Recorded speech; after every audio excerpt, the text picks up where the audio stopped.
Presencia del viceministro, don Robert Cano, del señor Rigoberto Astorga en representación de UNICEF Paraguay, la rectora de la UNIBE, la doctora Sani Romero Velázquez.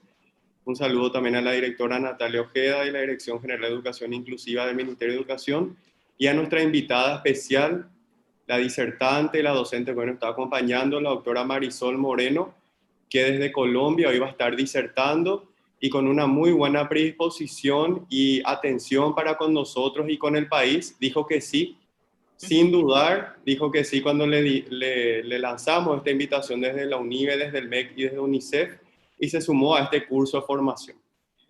Simplemente saludar a los participantes y bueno, ya para dar el inicio protocolar, ceder el uso de la palabra al compañero Cristian Ríos del Ministerio de Educación y Ciencias, quien estará obrando maestro de ceremonia en la jornada. Muchas gracias, sean todos bienvenidos. Muy bien, muchísimas gracias, doctor Eduardo. Un gusto realmente saludarles a todos. Sean todos bienvenidos a este seminario internacional sobre el diseño universal para el aprendizaje, un camino hacia una educación con calidad y equidad. Desde el Ministerio de Educación y Ciencias, con la colaboración de la UNIBE y UNICEF Paraguay, tenemos previsto justamente el inicio de este seminario internacional, reitero, denominado Diseño Universal para el Aprendizaje, un camino hacia la educación con equidad, con calidad y equidad. Recordando también la participación de los profesionales que se van conectando con nosotros. Este seminario se enmarca precisamente dentro del curso sobre educación inclusiva y diseño universal para el aprendizaje. Desarrollado en este caso, conjuntamente con UNICEF y la UNIBE. El objetivo precisamente es implementar un programa de capacitación en servicio a profesionales del sistema educativo en formato digital, interactivo y autogestivo en educación inclusiva y diseño universal de aprendizaje, basado en los contenidos propuestos por la normativa y lineamientos nacionales en el marco conceptual de los materiales proveídos por la UNICEF, en este caso por la oficina de UNICEF en el país y a nivel regional. Recordar precisamente que este seminario está dirigido a directores departamentales, técnicos de las direcciones departamentales, supervisiones pedagógicas, técnicos referentes de educación inclusiva de las supervisiones, encargados de despacho de los servicios de la Dirección General de Educación Inclusiva, como así también a directores, docentes y público en general. Señoras y señores, para dar inicio a nuestro seminario, escucharemos las palabras del representante de UNICEF, el señor Rigoberto Astorga. Muy buenas tardes, lo escuchamos, por favor, adelante. Muy buenas tardes, tengan todos ustedes y un placer para UNICEF ser parte de esta iniciativa. Buenas tardes al señor viceministro Robert Cano, muy buenas tardes a la señora rectora de la UNIBE, Sani Romero, y buenas tardes Natalia Ojeda, directora de Educación Inclusiva. Gracias a ustedes por hacer posible que estemos en este evento y también agradecerle a Marisol Moreno su disponibilidad de acompañarnos el día de hoy. Con esto, desde UNICEF lo que queremos es apoyar a desarrollar una propuesta de educación inclusiva, que responda a la promoción de los ODS y que nos dicen que nadie debe quedar atrás. No podemos permitir que una persona por alguna limitación o por alguna restricción o por alguna discapacidad quede fuera del sistema educativo. Desde el sistema educativo tenemos que hacer todo lo que sea posible para garantizar ese acceso equitativo. Y con más razón lo tenemos que hacer con aquellas personas que presentan alguna discapacidad. Porque en general todos tenemos alguna discapacidad y todos requerimos algún tipo de ayuda. Es decir, el sistema debe facilitar el aprendizaje y de ahí que esta es una de las grandes posibilidades donde UNICEF se ha comprometido a generar el conocimiento, a traer las experiencias, a facilitar los espacios de diálogo, porque muchas veces en los países tenemos las soluciones, pero solo nos falta dialogar o solo nos falta ponerlas en práctica. Agradecer a la UNIBE porque desde hace varios años ha asumido este reto. Recuerdo hace un par de años cuando hablábamos de su inicio en niñez. Hoy es todo un gusto ver cómo ustedes ya están a la vanguardia en el desarrollo de todo este tipo de actividades, ya no solo de debate y de formación, sino de generar nuevo conocimiento, que es uno de los grandes desafíos que tienen las universidades. Las universidades están llamadas a generar esa transformación, en ir un paso adelante de lo que es los problemas sociales, porque los problemas sociales se solucionan con conocimiento. Agradecer al Ministerio de Educación porque asumió este reto de avanzar hacia no dejar a nadie atrás, a tener una educación más inclusiva. Sabemos que es un proceso lento, que cuesta, que hay que derribar muchas barreras, pero solo la actitud de sus jerarcas y de su personal de poder tomar este desafío nos alegra. Sabemos de los avances recientes en la legislación al oficializar el lenguaje de señas. Eso no es un paso menor, es un paso muy grande que, como lo hemos hablado en otros espacios, ojalá pronto podamos, muchos de los que no manejamos el lenguaje de señas, podamos estarlo usando para hacer nuestras presentaciones y nuestro trabajo de una manera más inclusiva. Agradecer y reconocer que Paraguay ha reafirmado su compromiso en tener una educación más inclusiva. Ha reafirmado su compromiso en el Tratado de Marrakech. No es un tratado cualquiera, es un tratado donde el país ha dicho que va a garantizar y va a hacer todo lo posible por garantizar la accesibilidad. Pero garantizar la accesibilidad también implica que todos los actores en materia de educación también nos comprometamos. Los docentes, psicólogos, trabajadores sociales, líderes comunitarios y padres de familia. No es una labor exclusiva del Ministerio de Educación, es una labor de toda la sociedad. Por eso aplaudo y reconozco, y desde UNICEF reafirmamos nuestro compromiso de seguirles apoyando, y en todas las iniciativas que nos pidan apoyo, ahí estaremos. No podemos dejar a nadie atrás, y la educación debe ser inclusiva para todos los paraguayos y paraguayas. Que sea una buena jornada. Muy bien, muchísimas gracias. Fueron las palabras del representante de UNICEF, el señor Rigoberto Astorga. Señoras y señores, a continuación escucharemos las palabras de la directora general de la Dirección General de Educación Inclusiva, dependiente del Ministerio de Educación y Ciencias, la licenciada Natalia Ojeda. Buenas tardes. Muy buenas tardes a todos. Un gusto para mí estar aquí en este espacio. A todos realmente muchas gracias. Todos los que hicieron posible que hoy tengamos este seminario. Y así como decía el señor Rigoberto, qué importante es generar estos espacios. Y yo creo que desde el Ministerio de Educación y Ciencias, aquí está mi jefe también, el viceministro don Robert Cano, que siempre está apoyando todas las iniciativas y que realmente nosotros estamos convencidos que realmente tenemos que transformar, ¿verdad? Y para transformar realmente tenemos que propiciar estos espacios para poder informarnos, para tomar conciencia. Muchísimas gracias hoy a Marisol, que está con nosotros también, así que realmente muchas gracias a Eduardo, que está con nosotros. Un gusto trabajar con él, y a la señora Sani, que realmente siempre está predispuesta, UNIVE, mi querida Casa de Estudios, y UNICEF, por supuesto, que siempre nos está apoyando. A todos los que hoy están participando de este encuentro internacional, espero que puedan aprovechar, que puedan evacuar sus preguntas y que realmente podamos seguir caminando juntos hasta a la transformación, transformándonos desde adentro, porque la inclusión también es una cuestión de actitud. Debemos abrir nuestro corazón y nuestra mente. Así que les deseo una gran jornada. Muchas gracias. Muy bien, muchísimas gracias. Fueron las palabras de la directora general de Educación Inclusiva, la licenciada Natalia Ojeda. Seguidamente escucharemos las palabras de la rectora de la UNIVE, la profesora doctora Sani Romero de Velázquez. Buenas tardes, doctora. Buenas tardes a todos. Realmente un privilegio compartir este espacio virtual. Estoy mirando que ya estamos llegando a casi 280 personas con saludos de Perú, de México, Colombia, de Ciudad del Este, de Concepción, de Paso Liberación. Y bueno, está en el corazón de América latiendo con fuerza esa transformación educativa que nos va a permitir a todos transitar por una sociedad más equitativa y más justa, que es lo que deseamos para nuestro futuro, para nuestros hijos y nuestros nietos. Y estamos obrando bien porque en este momento de crisis estamos unidos en torno a ese objetivo común, y eso nos va a permitir que eso se haga realidad. Por lo tanto, no me resta más que decir, agradecer la confianza depositada en la UNIVE, tanto por UNICEF como por el Ministerio de Educación y Ciencias, y felicitar a cada una de las instituciones como a cada uno de los participantes por asumir esta forma de aprender diferente, de decir sí puedo y de soñar en un mundo mejor. Muchísimas gracias y mucho éxito. Muy bien, muchísimas gracias. Las palabras en este caso de la rectora de la UNIVE, la doctora Sani Romero de Velázquez. Seguidamente escucharemos las palabras del viceministro Robert Cano, viceministro de Educación Básica del Ministerio de Educación y Ciencia. Viceministro, buenas tardes.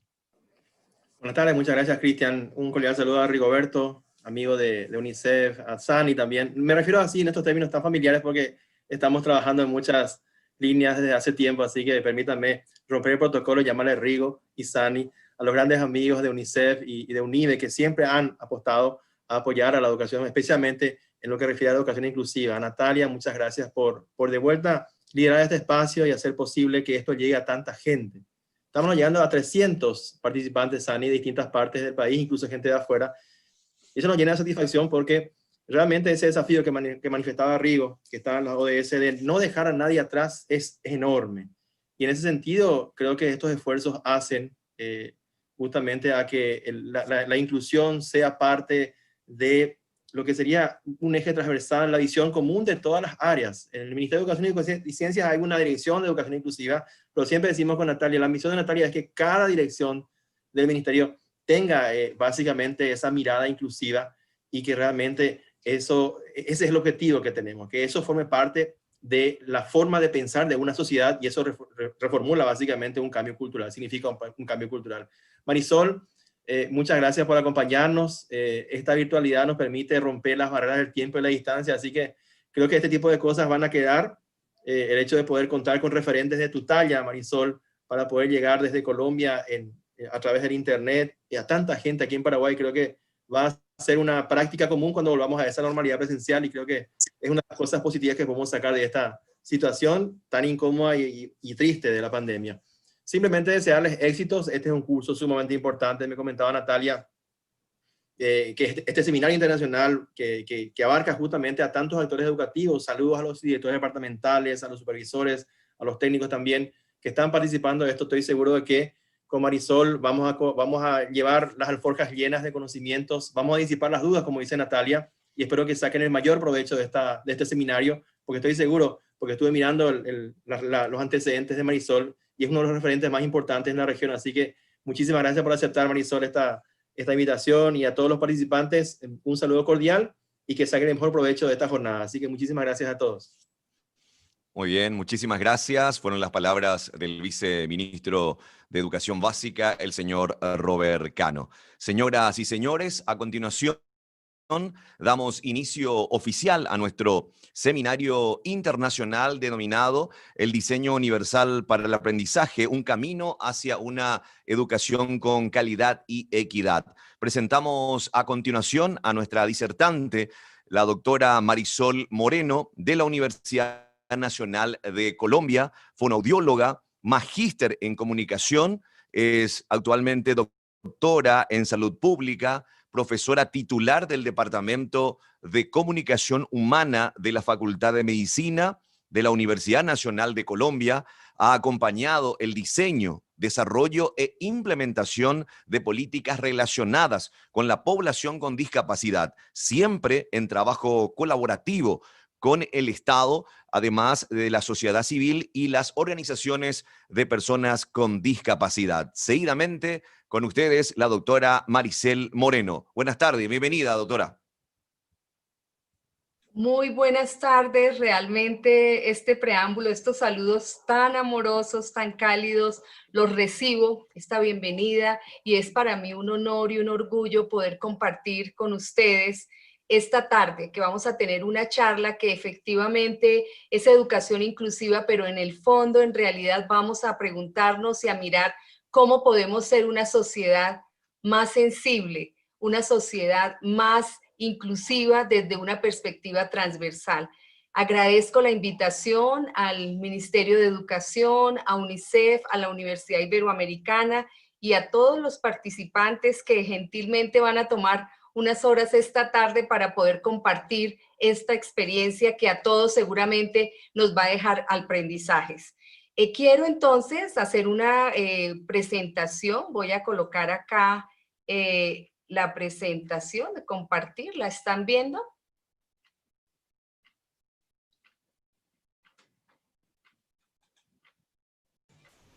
Sí, ¿La sí, están se ve, viendo Marisol. ya? Sí, ¿Sí? se ve, Marisol. Bueno, Sí, entonces, se ve. perfecto. Como anunciaron todos mis antecesores, vamos a hablar de un camino hacia una educación de calidad y equidad.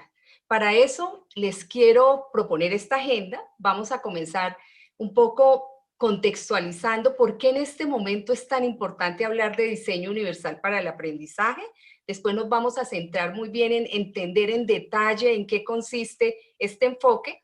Y finalmente, y a lo largo de mi charla, voy a estar dando muchos ejemplos de cómo el diseño universal para el aprendizaje puede transformar el sistema educativo y realmente acercarnos como un camino hacia una educación con calidad y con equidad. ¿Por qué es tan importante hablar del diseño universal en este momento? Efectivamente, los objetivos de desarrollo, los ODS, pero por supuesto también ya llevamos 70 años con la Declaración de Derechos Humanos, donde toda la sociedad humana ha insistido y se ha preocupado y ha querido movilizar el sistema educativo alrededor de la posibilidad de estar juntos. Y se han hecho distintos intentos a lo largo y ancho del planeta con distintas conferencias. Entonces, la educación inclusiva no es un tema nuevo, es un tema que como sociedad tenemos una deuda social y que hoy por hoy y cada vez con más fuerza y más claridades estamos afrontando. Tenemos también con la Convención de Derechos de los Niños, el Foro Mundial por la Educación y de manera muy especial la Convención de Derechos de las Personas con Discapacidad, que recomienda que sea el diseño universal el que aborde las necesidades de los aprendices diversos. Y más recientemente, la ratificación de la Convención en Paraguay, la Ley 3540, pero también la Ley de Educación Inclusiva y la ley que tenemos recientemente y que ustedes hoy con mucha alegría compartimos de la tercera lengua, la lengua de señas para la sociedad paraguaya. En el centro de todo este ejercicio y de toda esta preocupación humana está el que nadie se quede atrás. Y cuando hablamos de que nadie se quede atrás, decimos que todos es todos. Los invito a que pongamos sobre la mesa en esta conversación todos los niños, niñas, jóvenes, desde la primera infancia hasta la universidad y a lo largo de toda la vida, porque el aprendizaje es a lo largo de toda la vida, y vamos a estar mirando cómo es que funciona eso. Entonces, en una perspectiva de curso de vida, ustedes y nosotros sabemos que si las historias empiezan bien, si desde la primera infancia un niño o una niña es acogido, es recibido como miembro de la comunidad, de esa sociedad, de ese grupo familiar, seguramente todas las cosas que le van a acontecer durante su primera infancia, la niñez, la adolescencia, su vida adulta, de adulto mayor también, va a ser mucho más significativo y productivo. Por eso tenemos entonces en mente no solo toda la población, la diversidad de toda la población, de los grupos minoritarios, sino también el curso de vida. Entonces, la educación inclusiva es una aspiración, es un reto y es una preocupación por acoger a todos los estudiantes. Partimos de reconocer que todos somos distintos en edades, en actitudes, en habilidades. Los que me están escuchando ahora, los rectores, los directivos docentes, los coordinadores, padres de familia, personas con discapacidad. Todos nosotros somos distintos. Tenemos distintas redes de apoyo, estrategias de aprendizaje, motivaciones, formas de interactuar y toda esa diversidad que celebramos hoy afortunadamente nos permite generar un desarrollo humano potente. La diversidad suma. Los seres humanos somos por naturaleza diversos. Genéticamente la especie se sostiene gracias a la diversidad. El día que la diversidad se acabe, la especie humana se acaba, porque se da gracias a la posibilidad del enriquecimiento de la diferencia. Por lo tanto, partamos de una afirmación muy importante. Lo típico, lo normal es que todos seamos diferentes, de que todos seamos distintos. Por eso, con todos estos elementos en mente, encontramos un enfoque que retoma los desarrollos de las neurociencias de los últimos 30, 40 años para tratar de explicarnos, bueno, si todos somos tan distintos, ¿cómo hacemos para aprender si todos vamos a llegar a un mismo lugar, a un mismo sistema, bajo unas mismas condiciones? ¿Cómo se hace eso entonces posible? Y para eso el diseño universal reconoce que hay un gran malestar en los sistemas educativos, que no logramos que todos aprendan. Ustedes y nosotros, quienes me están escuchando, sabemos que hay estudiantes que quedan por fuera, por su condición social, su condición económica, por su condición de alimentación, por la motivación, por el conflicto, la violencia, el desplazamiento. Muchos elementos de las familias, de los contextos, de las situaciones que hacen que se encuentren con barreras para ingresar, para permanecer e incluso para egresar de los sistemas educativos. Como lo dice nuestra querida Mafalda, que compartimos seguramente muchos de los que me escuchan el afecto hacia esta bella caricatura, realmente es mucho lo que tienen que aprender los estudiantes y todos los estudiantes son diversos. Por lo tanto, la pregunta del millón es, ¿cómo hacemos para eliminar las barreras de forma tal que todos los estudiantes aprendan? Para eso voy a contar rápidamente una situación. ¿Qué pasa? ¿Qué pasa si uno, imaginen la situación de que uno entra a una tienda de ropa y toda la tienda tiene exactamente la misma ropa, el mismo tamaño, el mismo diseño, el mismo color y la misma talla? ¿Qué pasaría ahí? ¿Qué pasaría con esa tienda? Pues algo está mal, ¿cierto? Sería muy poco efectivo. Pues eso es lo que está pasando con nuestros sistemas educativos. Se nos olvida esa diversidad y planteamos que entonces todos deben aprender el mismo día, la misma hora, por el mismo canal y de la misma manera. El diseño universal pone en evidencia, al permitirnos comprender el funcionamiento del cerebro, que la variabilidad de nuestros aprendizajes es la regla y propone algo muy hermoso. ¿Qué pasaría si el currículo, si nuestros sistemas educativos tuvieran muchas estaciones, muchas maneras de recorrerlo, de navegar, que nadie se quedara por fuera? Que yo puedo empezar en una estación, voy 3 más adelante, me encuentro con algunos, puedo salir y descansar un rato, es decir, una flexibilidad curricular, el currículo al servicio de todas las personas y no al revés. Si pudiéramos incluir esa flexibilidad antes de que lleguen los estudiantes que tienen la dificultad, que tienen la desnutrición, la desmotivación o que tienen una condición de discapacidad. Entonces, el currículo se tiene que adelantar. El sistema educativo tiene que prever que existen unas barreras, tiene que resolver esos temas y de esa manera podría responder como sistema, como institución, como docente a estos desafíos. Tenemos que erradicar la idea que nos ha hecho mucho daño de que todos los estudiantes deben aprender de la misma manera, en el mismo lugar, con el mismo método, porque la realidad no es esa. Si el currículo y nuestros sistemas educativos desconocen la variabilidad, se convierten en generadores de barreras. Miren la cantidad de barreras que un currículo puede poner. Y uso esta caricatura que ustedes están viendo, donde los niños llegan a un currículo que les explica cómo es el árbol, cuando ellos han visto el árbol y lo tienen alrededor, y a veces esos tratamientos temáticos, didácticos, pedagógicos, de evaluación, generan dificultades y barreras. Quiero también complementar esta idea con este ejemplo. Por favor, por el chat, Claudia, Lilian, ayúdenme. Tengo 4 textos. Por el chat, díganme quiénes pueden reconocer algunos de estos textos. Tengo 4. Por favor, escriban el número del texto que reconocen en el contenido de lo que dice. Tenemos el 1, el 2, el 3 y el 4. Claudia, ¿qué está escribiendo la gente? ¿Cuáles textos reconocen? 3 y ¿Qué 4 número? dice.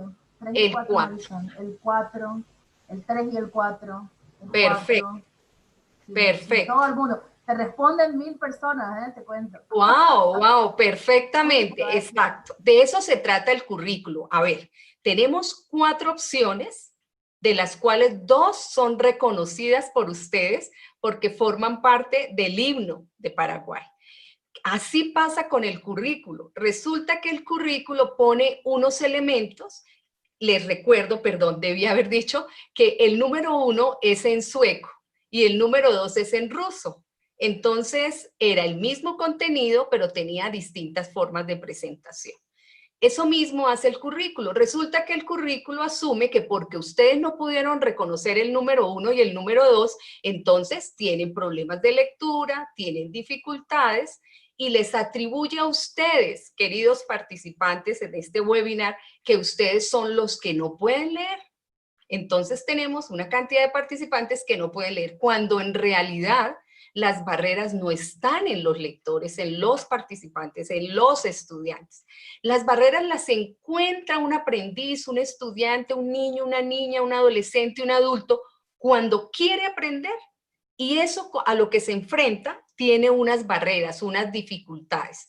Por lo tanto, la invitación del día de hoy es: cambiemos los entornos de aprendizaje, cambiemos los ambientes, cambiemos el currículo y no nos centremos tanto en cambiar a los estudiantes como en muchas ocasiones se ha venido haciendo. Para eso entonces el DUA nos explica, nos ayuda a entender cómo aprendemos los seres humanos en general, cómo aprenden los estudiantes en nuestras aulas, y lo que hace el DUA en términos profundos es, nos da una información de cómo funciona el cerebro. Con eso nosotros comprendemos y entendemos a nuestros estudiantes. Si entendemos a nuestros estudiantes, podemos mejorar la comprensión de por qué ellos reaccionan de manera distinta cuando les enseñamos matemáticas, lectura, cuando les ponemos un reto con un deporte, en el arte. Y entonces con esta comprensión, con este conocimiento de cómo aprenden nuestros estudiantes y cómo son sus diferencias, podemos adaptar las experiencias de aprendizaje e inmediatamente maximizamos las oportunidades de aprendizaje. Eso es lo que hace el diseño universal. El diseño, el DUA, su acrónimo, es un marco educativo para que se puedan elaborar diseños curriculares que favorezcan las políticas alrededor de la diversidad de los estudiantes. Fue desarrollado por un grupo de la Universidad de Harvard y un centro que se llama CATS, y lo que hicieron fue tomar toda la información de las neurociencias y aplicarla como una teoría para la acción, aplicarla al aprendizaje. Miren qué hermosa esta analogía. Para la época en que Katz y el profesor David Rose, el líder de este grupo, plantearon el término de diseño universal para el aprendizaje, acababa de iniciarse en el mundo el diseño para todos. Entonces, el concepto es que todos podamos ir a cualquier lugar en el diseño para todos, de poner rampas para eliminar las exclusiones de acceso a los espacios físicos, y el diseño para todos se imagina que todos podemos usar todo. Por ejemplo, yo tengo aquí un vaso, un mug. Imagínense que esto puede ser usado por cualquier persona, no importa la estatura, el lugar, el idioma, la hora en que esté. El diseño para todos se adelanta a las posibles barreras que excluyan del uso y permite entonces que todos lo usen. Pues el profesor Rose dijo, si existe el diseño para todos, para poder acceder a todos los espacios con rampas, con herramientas, con puertas ergonómicas, ¿por qué no hacemos eso con el aprendizaje? Y entonces se genera el diseño universal para el aprendizaje. Vamos a crear rampas para que todos aquellos que se han quedado por fuera puedan entrar, para que nadie se quede por fuera. Esa es la promesa del DUA. Genero rampas de todo tipo, ya las vamos a ver, para que todos puedan aprender a su ritmo, en su momento, de acuerdo a sus condiciones, necesidades, pero todos vamos a estar navegando por ese sistema educativo, el sistema educativo que nos merecemos, uno de calidad y con equidad. Bueno, vamos entonces ya a concentrarnos en DUA. Entonces empezamos a hablar de neurociencias, de entender ese hermoso órgano que se llama cerebro, que tiene unas capacidades increíbles y que entonces de la mano de uno de los desarrollos más importantes de las neurociencias, hay muchos, pero en este caso lo retoma el DUA, el trabajo de Vygotsky, quien hace varias décadas nos presentó una teoría muy valiosa, que el cerebro funciona como neuronas que se unen para hacer un trabajo colaborativo amigo, y poder funcionar y responder a los retos. Vygotsky plantea, cuando hizo su análisis del funcionamiento cerebral, que los grupos neuronales formaban al menos 3 grandes redes neuronales al momento de aprender, que cada una de esas redes cumplía una función, que cuando yo voy a aprender, pues tengo que recibir una información, entonces hay una red de reconocimiento, reconozco lo que llega a mí, pero no es suficiente reconocerlo, yo tengo que hacer algo con esa información, entonces aparece, otras neuronas se organizan para el funcionamiento, para lo estratégico, ¿qué hago yo con esa información? Y un tercer grupo, y no menos importante, de neuronas, de redes neuronales, se dedican a monitorear y a decir, bueno, esto que está pasando aquí, ¿de qué se trata? ¿Cuál es el significado? ¿Cómo voy yo ahí con esa información? Estos entonces son los desarrollos, los fundamentos del DUA, que son totalmente de las neurociencias, y a partir de eso entonces, de las zonas, unas zonas especializadas en el cerebro de grupos neuronales, ayudan a que entonces estas 3 redes permitan los procesos de aprendizaje en los seres humanos. La primera red de reconocimiento nos ayuda entonces a detectar y asignarle significado a esos estímulos, si quieren llamarlo, o patrones que recibimos. La segunda, a supervisar lo que hacemos con esa información, y la tercera, a darle un muy importante significado.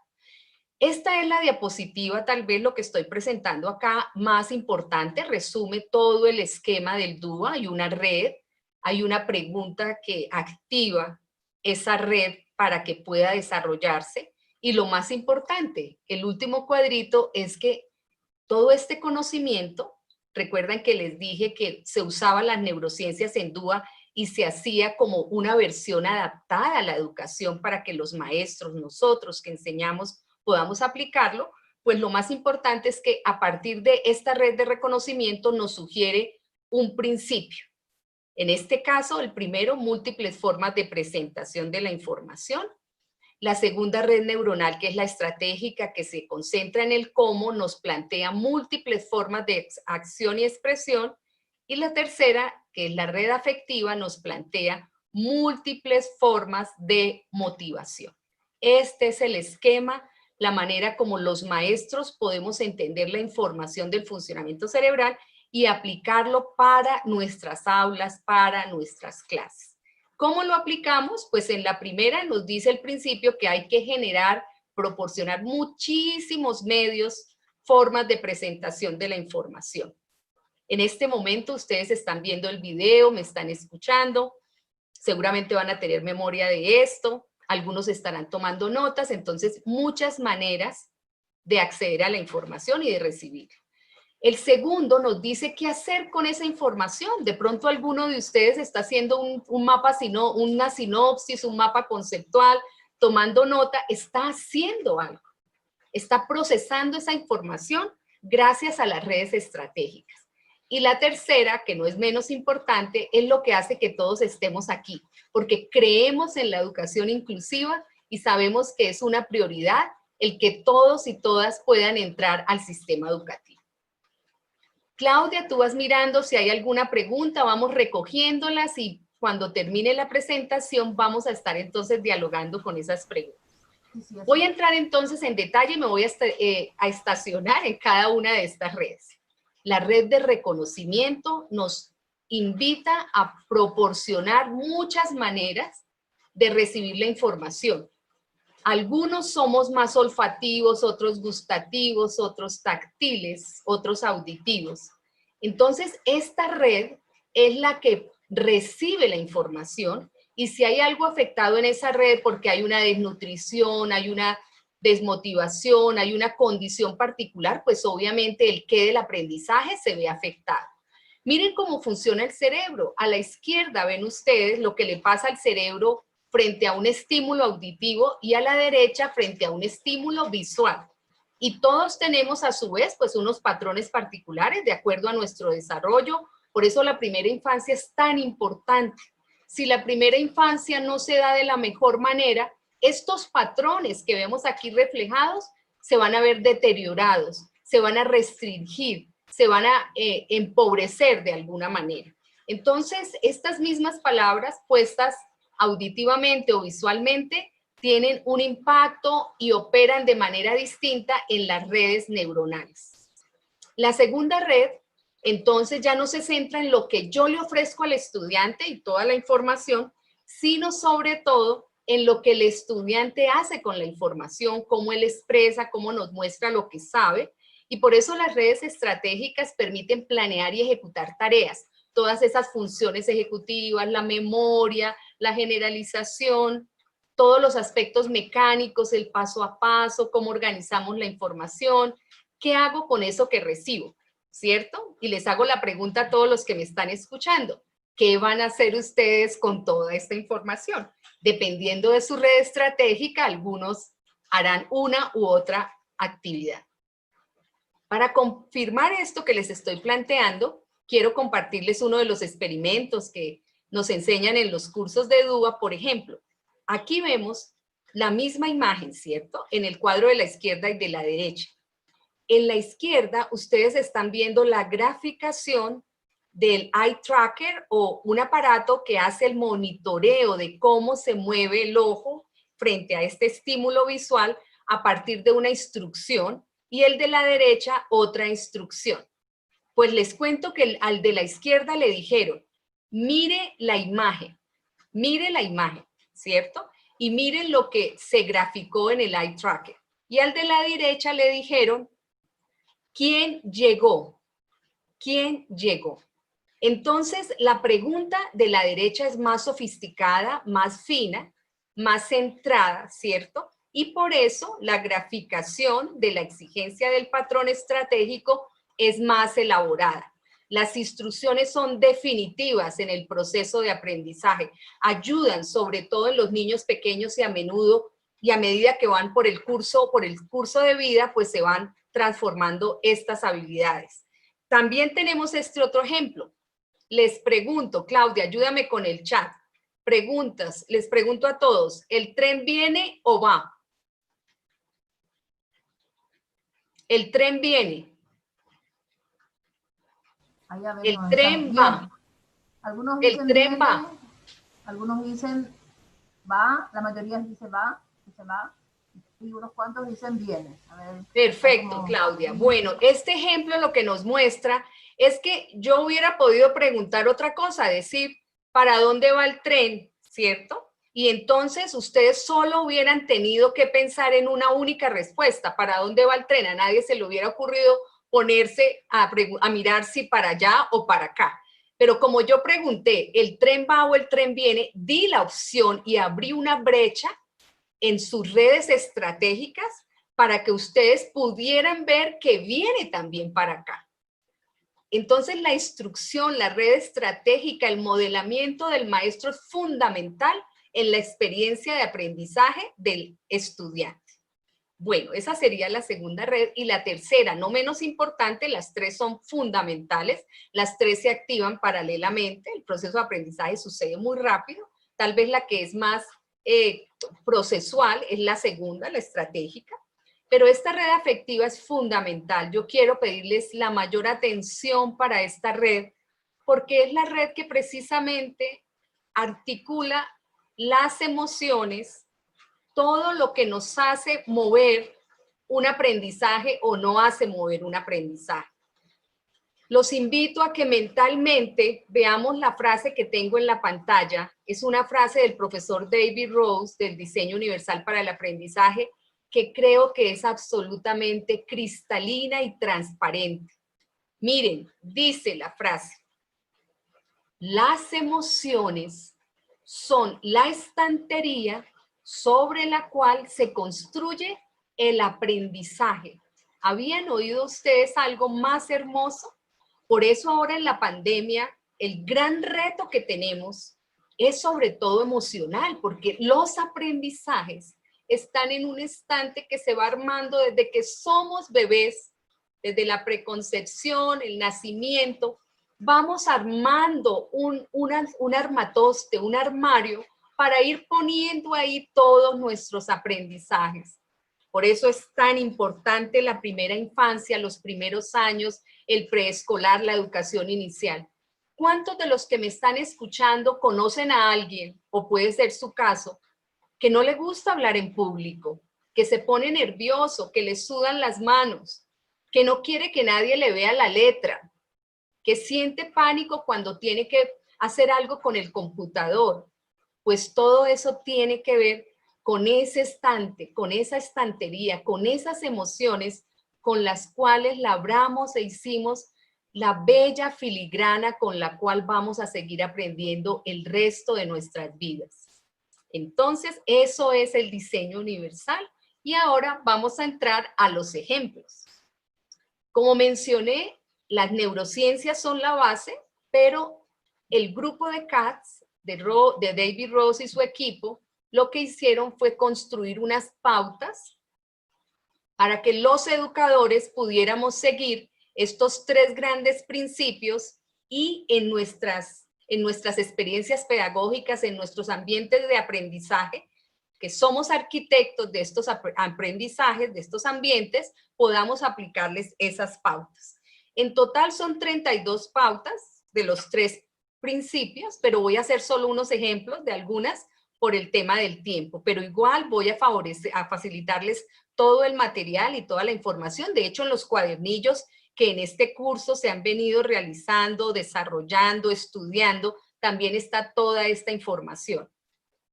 Estas son las pautas, este es el esquema de las pautas de aplicación de DUA. Y voy a mencionar algunos. Voy a contarles algo muy interesante y muy particular de la experiencia. Yo conocí DUA en el año 2009, hice un curso con el profesor Rose, ellos daban los cursos de verano allá en la Universidad de Harvard, y cuando conocí DUA, cuando ustedes navegan en DUA y van a la página web de CAS, pues el fuerte de DUA es la tecnología, las tecnologías de asistencia, todo el desarrollo, ellos pues lo han puesto en aulas digitales, en ambientes virtuales. Cuando yo regreso a Colombia, y en Colombia como en Paraguay no tenemos tecnología en todos los salones ni en todas las aulas, tenemos escuelas rurales, entonces empezamos a hacer un esfuerzo por adaptar DUA con materiales de reciclaje, óigase bien. Recuerdan ustedes que en los colegios se hacen muchos trabajos, se usan muchos materiales herbarios, insertarios, mapas, disfraces, hay mucho material didáctico. Pues todo ese material los metíamos en unos centros de recursos y cuando un profesor necesitaba adaptar DUA le decíamos, vaya al centro de recursos que podía ser administrado por un estudiante de último año de secundaria y necesito explicar la Revolución Francesa. Tiene usted un mapa de Francia, tiene un vestido de alguien que represente la época y así fuimos adaptando con muchos materiales de reciclaje. Y sobre todo en Colombia, pues llevamos 10 años aplicando DUA desde primera infancia hasta la universidad. Ya nuestras leyes obligan, es mandatorio que en toda la educación colombiana, con una perspectiva de inclusión, de equidad, de calidad, se aplique el DUA. Pero ahora llega la pandemia. Entonces la pandemia nos vuelve otra vez al DUA original, donde están las tecnologías, los software, las ayudas. De manera que yo, para la presentación que voy a hacer a continuación, decidí tomar ejemplos tanto del DUA original, de CAS, de Estados Unidos, como del DUA que adaptamos nosotros en Colombia, como del DUA que ahora los invito pues a usar en la pandemia. Cuando hablo de DUA, el DUA es un concepto, lo acaban de ver, ¿cierto? Múltiples formas de presentación de la información, múltiples formas de acción y expresión y múltiples formas de motivación. DUA es una forma de entender la inclusión para que nadie se quede por fuera. Es una forma de entender que la educación es para todos, con todos y con cada uno.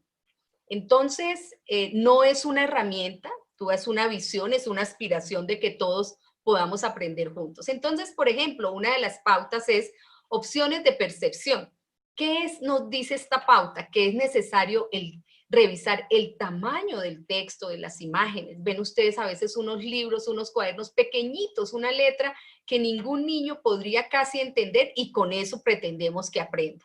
Las velocidades de tiempo, el tema de los usos, de los mapas, de los gráficos, todo eso es muy importante. A la derecha ustedes van a ver algunas de los desarrollos tecnológicos. Ustedes van a tener seguramente esta presentación que pueden ustedes usar y que ayudan precisamente a personalizar. Pero ¿cómo hicimos nosotros esta personalización en Colombia? Entonces es lo que les muestro cuando hacemos la adaptación.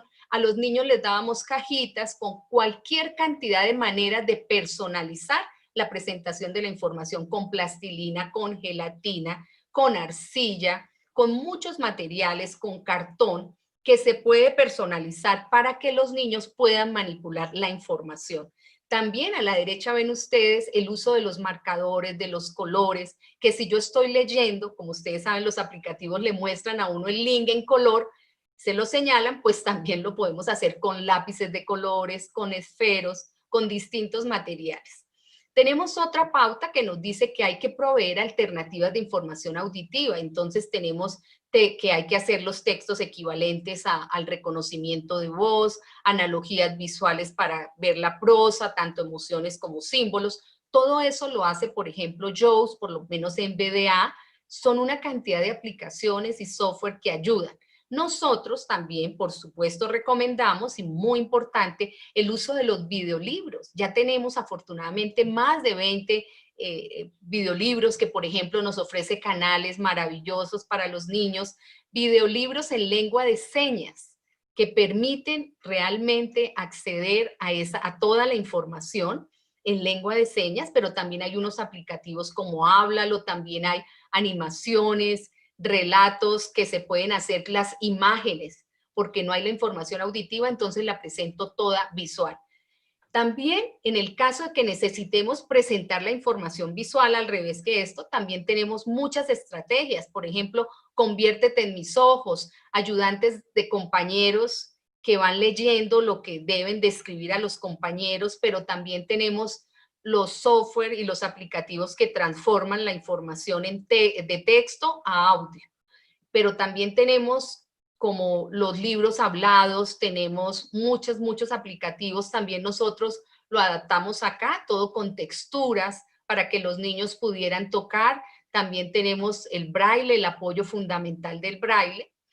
Seguimos con estas pautas, son 32 pautas, yo voy a mencionar apenas algunas. ¿Cómo ayudar a decodificar el texto y las notaciones matemáticas? Saben ustedes que muchos niños desertan, salen del sistema educativo porque se cree que no son buenos para las matemáticas.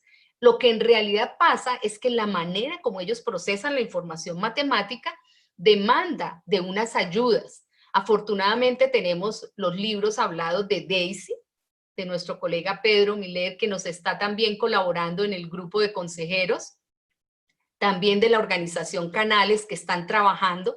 Pero miren nosotros a la derecha cómo hicimos eso adaptado.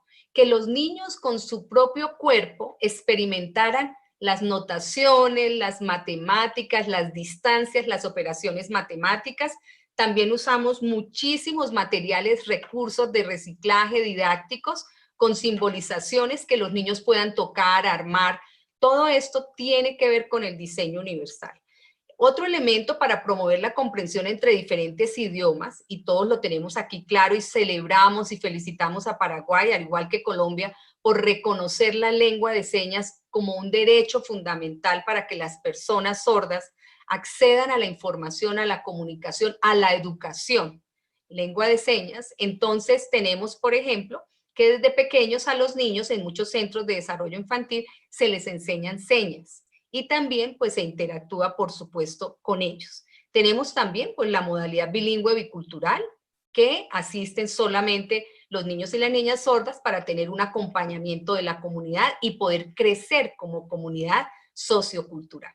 Otra de las pautas, seguimos en el primer principio, es activar los conocimientos previos. Tenemos que pensar también en las personas con discapacidad intelectual, personas que necesitan los dibujogramas, que necesitan los pictogramas, y tenemos muchas estrategias para que estos elementos previos puedan activarse. Por ejemplo, una de las estrategias de DUA nosotros la volvimos así como ustedes lo ven, con todo el cuerpo, las figuras, los niños se acostaron en el piso, vieron sus siluetas y empezaron a reconocer la información que tenían sobre sus características corporales. Entonces, todas estas estrategias tecnológicas se van a los materiales sensoriales, pero ahora pues con la pandemia nuevamente estamos usando las tecnologías.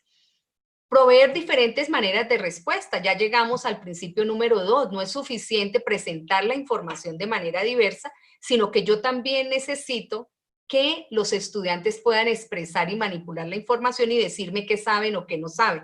Tenemos los pictotraductores de pictogramas, donde yo escribo la situación y el software, el aplicativo, me muestra los pictogramas. También otro tipo de, por ejemplo, estrategias donde los niños puedan usar muchos materiales impresos o visuales o auditivos, muchas maneras para demostrar qué saben, qué no saben y cuáles son sus retos. Quise mencionar acá en la importancia de la adaptación de los juegos y los juguetes. Por favor, todos los que me oyen, en la primera infancia, entonces, nosotros hablamos de un diseño universal para el juego y para la participación social.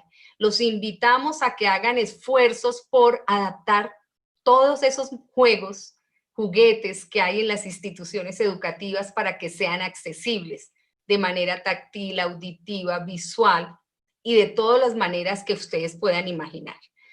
Otro de las pautas del principio 2 nos dice que es muy importante permitir opciones para distintas formas de comunicación. Entonces hay varios aplicativos que mezclan formatos de texto, de video, de ilustración, de dibujo, multimedia. Tenemos el caso de Cine para Todos, tenemos el aplicativo de Google Talk Bar. Muchos de estos aplicativos están en los celulares y por eso es que todo lo que dice DUA y las aplicaciones al aula no solo son para los estudiantes con discapacidad. ¿Quiénes de nosotros no queremos hacer uso de todas estas bondades de la tecnología que fueron pensadas para las personas con discapacidad, pero que ahora se convierten en ajustes que todos disfrutamos? Utilizar múltiples formas o medios de comunicación, utilizar mucho texturas, materiales, la combinación, el arte, todos estos elementos hacen que entonces las redes estratégicas puedan activarse y puedan funcionar de una mejor manera. Tenemos también, por ejemplo, el cámara mouse, el head mouse, donde me paro frente al computador e identifico en mi cara uno de los elementos, puede ser la lengua o los ojos o la nariz, que va a reemplazar al mouse y con eso entonces voy yo a manipular el computador en estos momentos de pandemia, por ejemplo, para estudiantes que tienen una movilidad restringida de sus órganos superiores. Tenemos entonces aquí la combinación donde los estudiantes, en el caso nuestro que los adaptábamos, tocaban todos los materiales, los actores del cuento, los actores de la célula, del experimento, eran posibles de tocarse de muchas maneras, de verse, de describirse, de incluso se hacía mucha simulación con escenarios, como el que ustedes ven a la derecha, donde los estudiantes uno a uno pasaban al frente a leer las noticias e imitábamos algunos de los desarrollos de los aplicativos que originalmente DUA ha diseñado. Tenemos también formas de apoyo, andamiaje y desempeño graduado. Esto es súper importante. En DUA hay un monitoreo. ¿Recuerdan ustedes? La red que permite ver cómo en la función estratégica, cómo voy aprendiendo, el ensayo y el error, que es tan valioso. Entonces ahí tenemos, por ejemplo, Moodle, por ejemplo, varias plataformas que se dedican a poder mirar qué está haciendo cada estudiante, cómo lo está haciendo para yo poder retroalimentarlo. Nosotros también pues lo hacíamos con materiales que los estudiantes puedan, con distintos apoyos, como nos plantea Vygotsky, todo el tema del andamiaje. ¿Recuerdan ustedes que yo doy un apoyo, pero que los apoyos son transitorios? Todos quisiéramos tener apoyos, todos tenemos retos para aprender, y el DUA nos permite que nos brinden apoyos temporales, apoyos transitorios o apoyos permanentes, dependiendo del monitoreo que hagamos. El mismo principio en la red estratégica también nos invita a manejar y a gestionar la información. Entonces, hay graficadores, hay agendas de estudiantes y nosotros invitamos a los estudiantes a que las hagan manuales, con colorcitos, con sus colores. Para esto es importantísimo. La manera como se va poniendo el paso a paso, el cerebro se organiza, la tarea, la función, la ejecución, etcétera. Tenemos también cómo mejorar la capacidad para el proceso monitoreo. No es fácil monitorear 48 estudiantes. Por eso el DUA nos da unas rampas, unos apoyos, unas ayudas, preguntas, hacer preguntas para la autosupervisión, por ejemplo.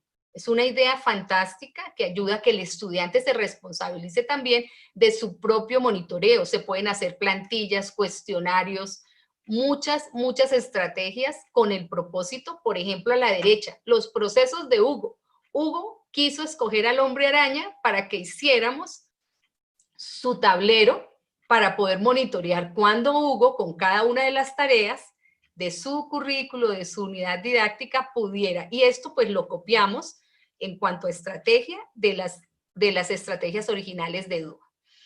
Seguimos ahora con el principio 3, los 3 son igual de importantes. ¿Cómo hacemos para llamar la atención, para mantener el interés? Muchos estudiantes con temas de desatención, con problemas de dificultades para centrarse en una tarea, entonces hay que variar la novedad de la actividad, usar gráficos, calendarios, temporizadores. Ahora con los celulares podemos estipular, y por ejemplo, estrategias como la de Pomodoro, que se usa sobre todo con el computador, pues la podemos hacer con tableros, donde podemos ir escribiendo y cada 15, 20 minutos se hace una pausa activa y el estudiante va chequeando materiales didácticos como los que ven a la derecha para disminuir las frustraciones y las distracciones. También tenemos, y esta es otra de las tantas pautas, porque sé que por cuestiones de tiempo solo quiero que ustedes vean que para cada pauta hay la posibilidad de hacer la versión adaptada con materiales en casa, con materiales que están en las instituciones educativas, con materiales que los propios padres de familia nos ayudan, ¿cierto? Por ejemplo, esto, tan importante desarrollar la autoevaluación y la reflexión. Miren este semáforo tan interesante, dice, siempre comprendo muy bien las instrucciones y casi siempre puedo ayudar a otros compañeros. Me pondría yo verde y es un proceso de autoevaluación. ¿O qué pasa cuando no comprendo las instituciones, necesito ayuda de mis compañeros? También ahí el estudiante va monitoreando lo que pasa con él. Hasta aquí, entonces, queridos participantes, acabo de presentar pues algunos de los ejemplos de las pautas para que ustedes sepan que el cómo aplicar el DUA está a la orden, está disponible y no es solo para los estudiantes con discapacidad. Yo creo que a medida que ustedes oyeron, dijeron, uy, a mí esto cómo me hubiera servido cuando estudié tal asignatura, cuando hice tal curso, cuando hice tal maestría para poder organizarme, porque esto sencillamente es el funcionamiento del cerebro humano, así aprendemos todos los seres humanos. ¿Por qué es tan importante que vayamos al detalle? Porque eso nos va a ayudar a lo que seguramente se ha mencionado mucho en el curso, que son los ajustes razonables. Los ajustes razonables son una serie de modificaciones y adaptaciones necesarias y adecuadas, que no son nada del otro mundo, ni son costosas, ni son indebidas, ni van a afectar a nadie, que apoyan un caso particular, como lo que acabamos de ver con todas las pautas, un estudiante que no accede a la información visual, entonces yo hago un ajuste, un estudiante que no accede a la información auditiva, un estudiante que tiene un procesamiento de la información más lento, etc. Pero lo que es muy importante es que yo debo garantizar, gracias al ajuste, que el estudiante esté en igualdad de condiciones para aprender, de manera que su dignidad se mantenga en la libertad de elegir, en el marco de la Convención de Derechos Humanos y de Derechos de las Personas con Discapacidad. Los ajustes razonables son muy razonables, pueden ser en tiempo, demoro más, pueden ser en materiales, le doy texto más grande, le doy este aplicativo, le permito usar este software, tipo de acompañamiento, los padres, un hermano, un compañero, otro profesor, ambientes y espacios, pues todo lo que hemos visto que tiene que ver también con el diseño para todos, cómo se adecuan las instituciones educativas para eliminar las barreras. Entonces, todos estos apoyos, todos estos recursos, todos estos esfuerzos que se hacen, realmente casi que son del sentido común. Vieron ustedes que todo esto, porque efectivamente es cómo funciona el cerebro. Y ya para terminar, entonces les cuento que ahora con la pandemia entraron más herramientas al aula. ¿Qué vamos a hacer? Tenemos ya botones, muchas cosas, escobas, patines, elementos de la cocina, no solamente las tecnologías, y aquí es donde viene la maravillosa creatividad. DUA por eso habla de que es educación para todos, porque todos podemos aprender. Con todos, porque No vamos a generar guetos, sino que todos aprenden juntos, excepto el caso de la comunidad sorda, que la comunidad sorda requiere para fortalecer su lengua continuar junta, porque es una aproximación sociocultural, y el cada uno, que es porque cada uno tiene unas particularidades. DUA me permite ver eso que no sé. Cuando la primera vez el profesor me plantea un tema, yo digo, no lo haré, no entiendo de qué se trata el teorema de Pitágoras, de qué se trata este experimento, esta novela, y empiezo, no puedo hacerlo, quiero hacerlo, cómo hacerlo, trataré de hacerlo, puedo hacerlo, lo haré. Es un paso a paso, con apoyos, con rampas, algunas transitorias. Porque de lo que se trata entonces con el diseño universal para el aprendizaje en una perspectiva de trayectorias de vida es que tengamos en cuenta que desde el inicio de la historia de la vida de nuestros niños, niñas, jóvenes, adolescentes, debemos cuidar esos pasos, esas transiciones, porque si no somos facilitadores, pues vamos a hacer barreras para que ellos efectivamente puedan tener el proyecto de vida que consideran valioso. ¿Y por qué entonces DUA tiene tanto sentido? Porque es una manera, seguramente pueden existir muchos otros enfoques. Lo que pasa con DUA es que es un enfoque sombrilla, recogió toda la cosecha del constructivismo para que la educación inclusiva fuera un paradigma educativo y una estrategia central para luchar contra la exclusión social. Permite entonces que haya participación, ya vieron ustedes el segundo o el principio de múltiples formas de acción y expresión. Diversidad reconoce que todos somos distintos, procesamos la información distinta, la recibimos distinta. Interculturalidad respeta las culturas y permite la interacción de idiomas, de costumbres, de culturas. Equidad, a cada uno le da lo que necesita y a todos también les da un trato discriminatoriamente positivo como acciones afirmativas a partir de los ajustes razonables. Y calidad es porque yo creo que si pudiera uno aplicar todos estos elementos al sistema educativo, ¿no creen ustedes que de verdad vamos a poder tener una transformación? Y con eso cierro con esta idea tan importante del enfoque paralelo. El enfoque paralelo es donde podemos ver cómo las acciones que hacemos para todos funcionan de alguna manera también para unos niños en particular, pero cuando hacemos acciones especializadas, esas acciones también se expanden a los beneficios del resto de la comunidad. Tenemos en la parte de abajo toda la población de niños, niñas, jóvenes y familias, ¿cierto? Seguramente creemos que ahí están unos niños que son típicos, como decir los niños que pasan desapercibidos en términos de las necesidades, ¿cierto? En la mitad tenemos un grupo de niños que sabemos que tienen riesgo por su historia de vida, por sus familias, por las condiciones desfavorables, porque no tienen redes de apoyo, en fin. Y al final tenemos un grupo muy particular que son unos niños con unas necesidades y condiciones particulares, pero que eso no lo hace distinto de todos los demás, sino que de pronto requieren el conjunto de una que otra estrategia particular individualizada.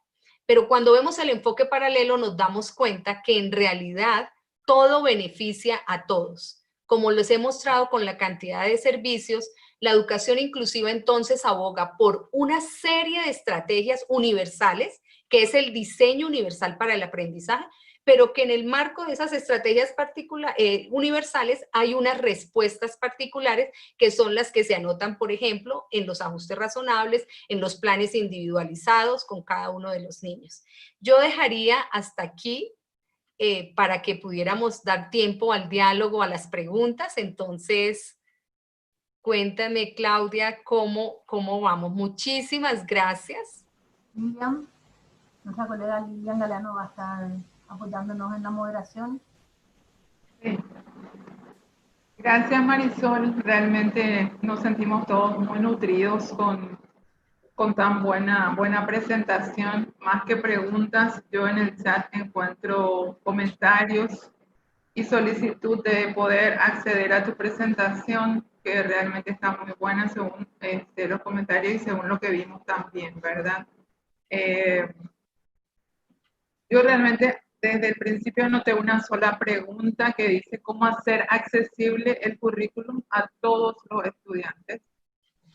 Sí, muy buena la pregunta. A ver, Hay un currículo que tiene unas áreas, entonces es muy importante que los maestros de esa área se sienten y hagan un listado de cuáles son las barreras. Hay maestros que llevan 10 años enseñando, 20, 15, 5, 3. Entre todos sacan un listado de cuáles son las barreras. Entonces un maestro dice, pues mire, yo me doy cuenta que cuando enseño la célula, ellos se distraen, les gusta, pero cuando les pregunto no se acuerdan ninguno de nada. Entonces se empiezan a listar todas las barreras y esas barreras se ponen en una columna y se empiezan a colocar al frente cuáles son las estrategias para resolver esas barreras. Una estrategia puede ser la enseñanza conjunta de 2 maestros. Una estrategia puede ser cambiar los contenidos, que estos contenidos están en 3er grado y tal vez deberían estar en 4º, porque vemos que la madurez de los niños en términos de el proceso de lectura y de escritura tal vez les dificulta eso.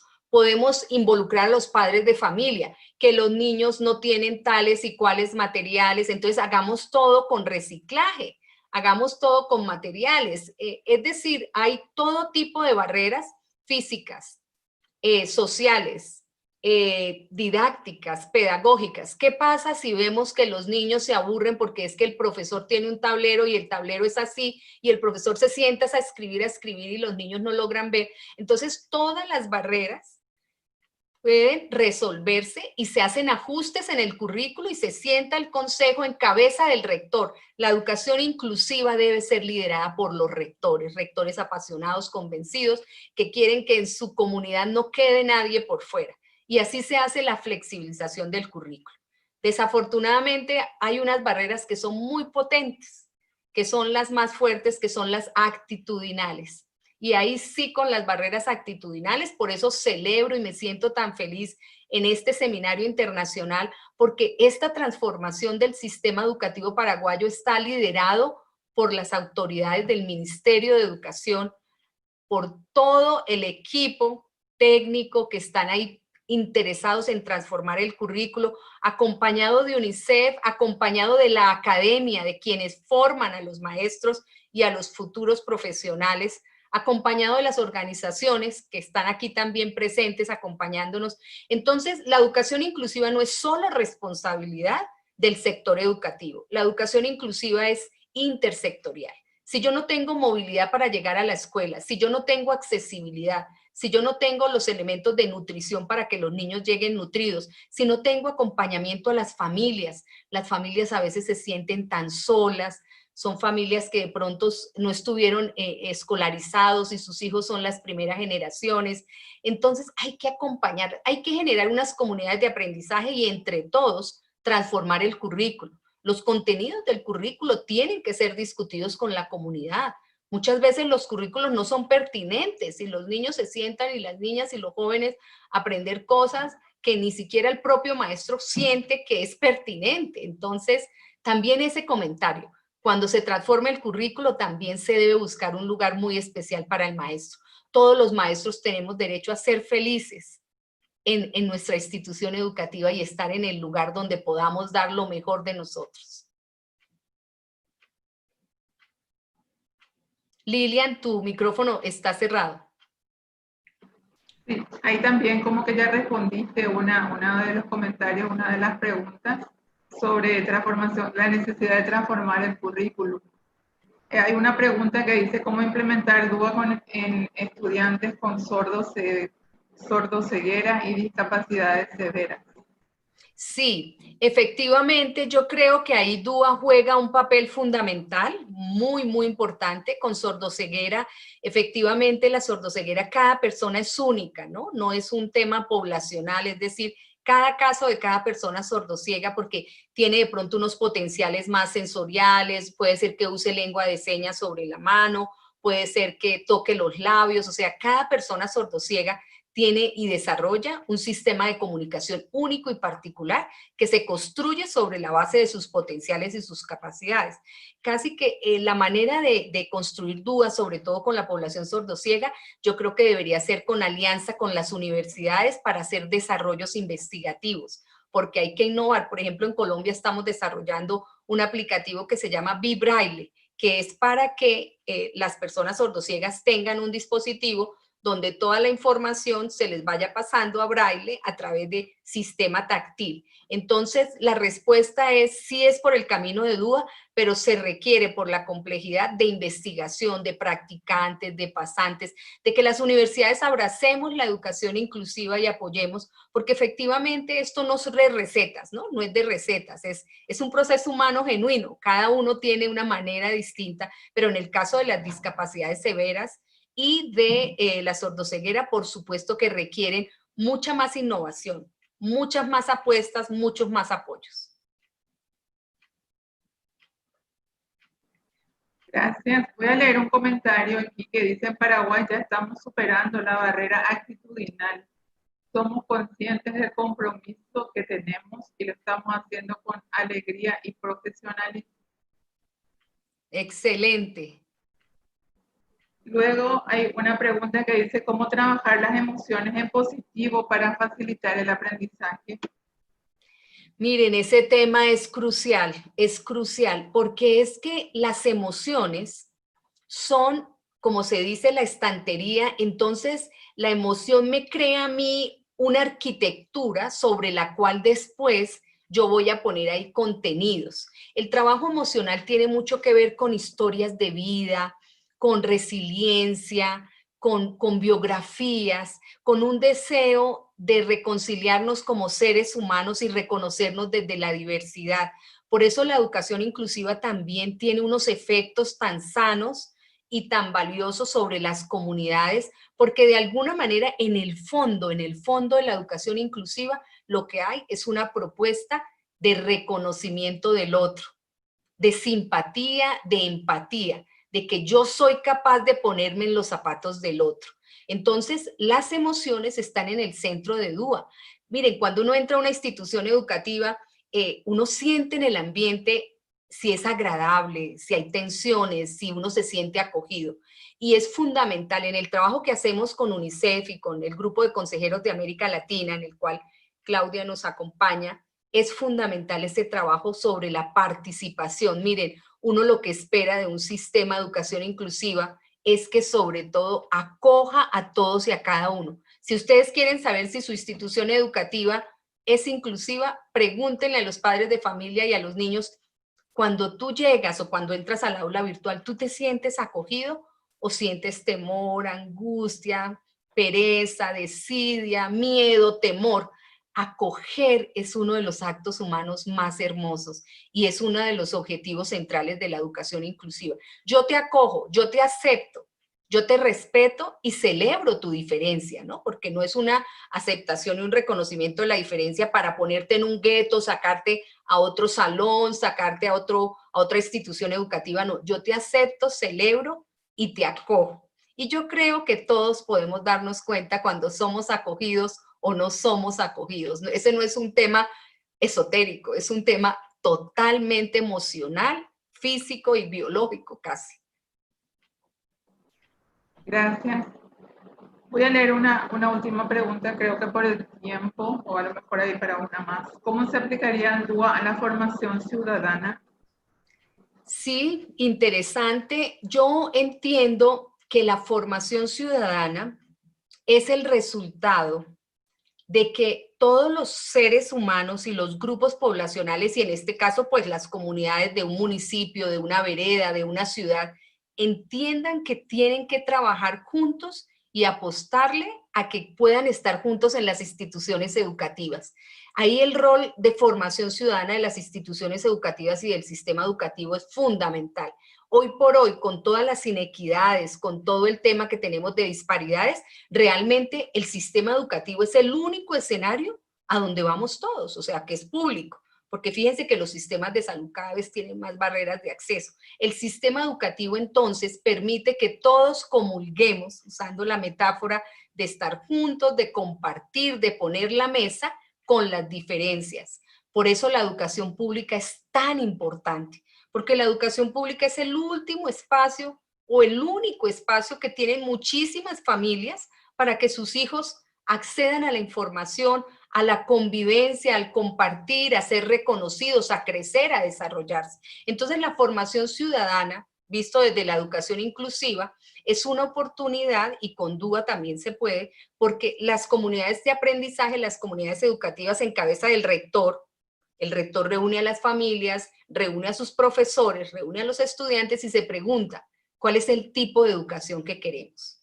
¿Para dónde vamos? ¿Cómo nos vamos a ayudar? ¿Cómo nos vamos a apoyar? Ahorita en tiempos de pandemia es fundamental. Si no nos unimos y no hacemos acciones colectivas, las instituciones educativas van a tener serios tropiezos. Solamente que todos nos ayudemos, nos apoyemos y nos asumamos como una comunidad que aprende, que vienen unos retos que ni imaginamos, pero vamos a aprender, y tenemos a unos rectores, a unas secretarías de educación, a un ministerio de educación fuerte que está liderando esta transformación. En el fondo es un ministerio de educación que está apoyando el desarrollo y la formación ciudadana, porque los ciudadanos que son aquellos que permiten el reconocimiento de la diferencia, la celebración de la diversidad y que todos podamos estar juntos. Yo creo que esta es la frase más importante de esta tarde. ¿Estamos construyendo sociedades donde todos queremos estar juntos? Bien, gracias.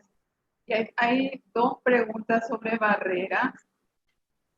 ¿Cómo hacer cuando la barrera es en el núcleo familiar? Y luego dice, desde mi percepción, la barrera actitudinal por parte de los docentes suele estar muy relacionada a los conocimientos en cuanto a las estrategias metodológicas de enseñanza para la inclusión. Una pregunta profunda. Miren, el tema de la educación inclusiva no es un tema solo del sector educativo. Es un tema de toda la sociedad. Por eso el tema es la pregunta, ¿queremos estar juntos? ¿Queremos realmente interactuar? ¿Queremos construir un tejido social? Y en ese sentido el sistema educativo también forma a los padres. Miren, es que el sistema educativo recibe generaciones. Cuando uno como profesor, y pensemos en la primera infancia, en la primaria, en la secundaria, realmente la interacción es con todo el núcleo familiar. De manera que la educación inclusiva no es solo para los docentes. El DUA, cuando hacemos los planes individualizados, compartimos todo este tipo de acomodaciones y ajustes razonables con las familias. Efectivamente, la familia puede ser una barrera o un facilitador. Por eso la concepción de discapacidad tiene que ver con el entorno. Si yo tengo una familia que me genera barreras, mi discapacidad se incrementa. Pero si yo tengo una familia que me genera apoyos, mi discapacidad disminuye. Recuerden que el concepto de discapacidad es variable. Entonces hay que trabajar a las familias. Primera infancia, por eso yo comencé diciendo, la educación inclusiva es un asunto de curso de vida y debe empezar desde siempre y para siempre. Si la historia empieza bien, si la familia es acompañada, es que imagínense ustedes la familia que no tiene conocimientos, que piensa que su hijo, de pronto erróneamente piense que su hijo es una tragedia, pues obviamente empieza a desarrollar unas estrategias de exclusión. Pero si es una familia que entiende que su hijo, al igual que cualquier otro hijo, forma parte de su familia, tiene su apellido y es acogido por su comunidad, eso va a generar una transformación y esa familia tiene que construir un proyecto de vida reconociendo la existencia de ese hijo, de esa hija.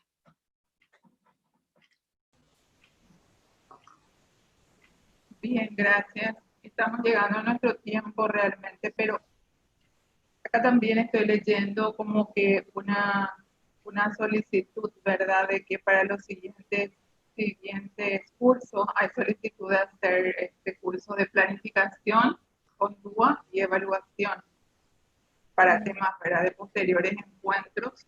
Sí. Sobre eso un poco quería aportar, antes de terminar y hacer la despedida oficial. Creo que hablábamos un poco de esto también ayer, Marisol, y yo creo que es muy importante y nos encantaría que puedan dejar en el chat también temas en los que les gustaría profundizar para el próximo año. Creo que nos daría muchísimos insumos para la sistematización de este trabajo este año. Así que evaluación es un tema que está saliendo porque tiene relación con esto que decía, seguimos mirando las competencias académicas o miramos la funcionalidad del estudiante en las diferentes edades, el problema que tenemos a nivel país con el tema de la educación media y la educación universitaria, Marisol, es bastante importante, no solamente la escolar básica. Entonces yo creo que esto nos trae, o sea, nos deja. El otro tema que ya decía Lilian es el tema del plan de ajuste y DUA, que para nosotros es toda una discusión todavía porque nuestra legislación se interpreta mucho como que tenemos que tener solo lo específico y no lo universal. Entonces yo creo que acá nos traes muchos temas. Nos encantaría que puedan dejar en el chat sugerencias de temas, qué cosas nos generaba Marisol también para que nosotros podamos con eso ir trabajando el año que viene, tanto a nivel regional como a nivel país. Así que eso, como por los tiempos nomás, sé que Lilian tiene que marcarnos estos tiempos, así que bueno. Gracias. Leí ahí cuál es el punto de encuentro entre el DUA y los ajustes. Y ese es todo nuestro debate de ayer también, ¿verdad? Puede ser. La volvemos a invitar a Marisol entonces para el próximo. Sí. Con mucho gusto, con mucho gusto. Y la otra cosa que quería, antes creo que Eduardo va seguramente a mencionar, vamos a seguir un poco con esto de DUA y tecnología con Pedro Millet el 4 de diciembre, así que aprovechamos ya para pasar, digamos, el chivo, digamos, en la invitación, en el mismo horario, seguramente vamos a estar enviando la próxima invitación, así que bueno, vamos a profundizar un poco, Marisol, con Cintia también en la experiencia paraguaya, en lo que hace a textos accesibles, mucho en la línea de lo que estabas trayendo hoy, así que eso. El 4 de diciembre a la misma hora. No el mismo canal, pero a la misma hora.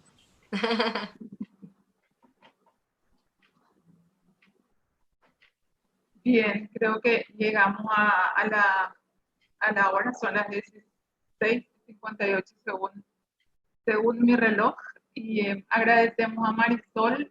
Yo realmente no sé si Eduardo está, pero todos los comentarios, excelente ponencia, gracias por el espacio, y bueno, todos solicitan el material también. Realmente de mi parte también agradecer, muy bueno, nos edifica mucho en este tema del DUA y también de lo que es inclusión. Así es que esperamos poder continuar con esto, ¿sí?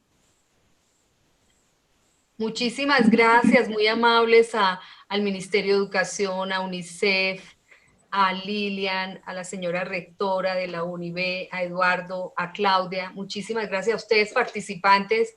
De verdad que creo que vale la pena que continuemos porque es en el sistema educativo donde tenemos las mayores transformaciones y las mayores posibilidades de desarrollo humano si queremos tener sociedades más inclusivas, más igualitarias, más equitativas. Muchísimas gracias. Cuídense mucho. Bendiciones. Muchas gracias. Gracias, igualmente. Un abrazo a todos y a todas. Gracias por participar a todos.